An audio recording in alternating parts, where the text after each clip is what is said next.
turning now to the political impact of Secretary Clinton's emails. While we wait to see if they are a legal problem, what about a political problem? Will it hurt Secretary Clinton with Democratic voters? The on-the-record political panel is here from the Daily Beast, Betsy Woodruff, and Town Hall's Guy Benson. Guy, legal's one issue. Now the question of political problems in 2016. Do you think that Democratic voters are going to be turned off as they listen to more and more of this? Maybe not Democratic voters. Some well, those are the ones she worries about.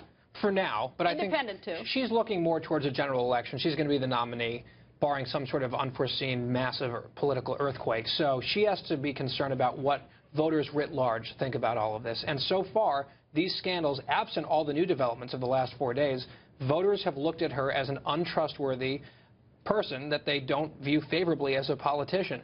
That's an issue for her moving forward, and I think what we heard just today from Catherine Herridge in her report, it undermines that image even further.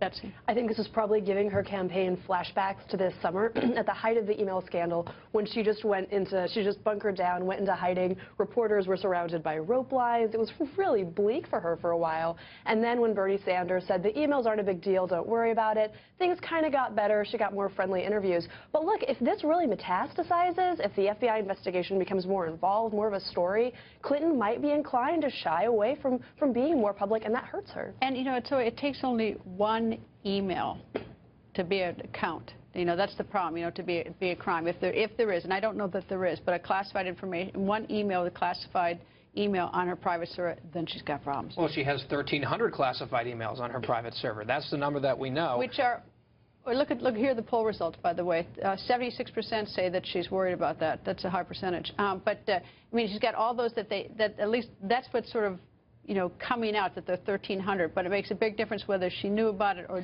didn't know about it, because one's a misdemeanor, one's a felony. Well, that's the thing, though. When you look at the classified information, lots of it that was on her server, she came out last March and said, there's none of it on my server. I didn't email it, I didn't get it, I didn't receive it.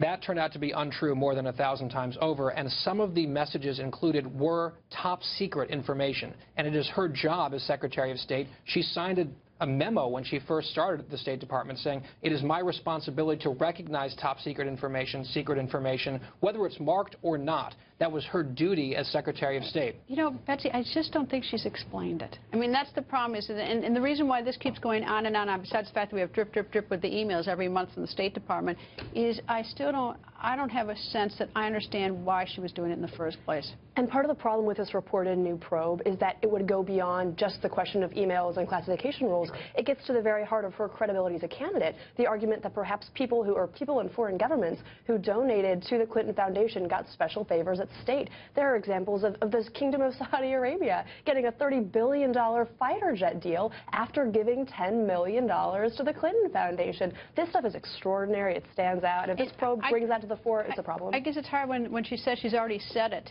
And I think to myself, well, then how come I don't get it? Because I'm not, you know, I mean, I figure I'm of average intelligence, that if she's already explained it, why don't I get it? And so I'm, you know, lean towards maybe she didn't adequately explain it. But anyway.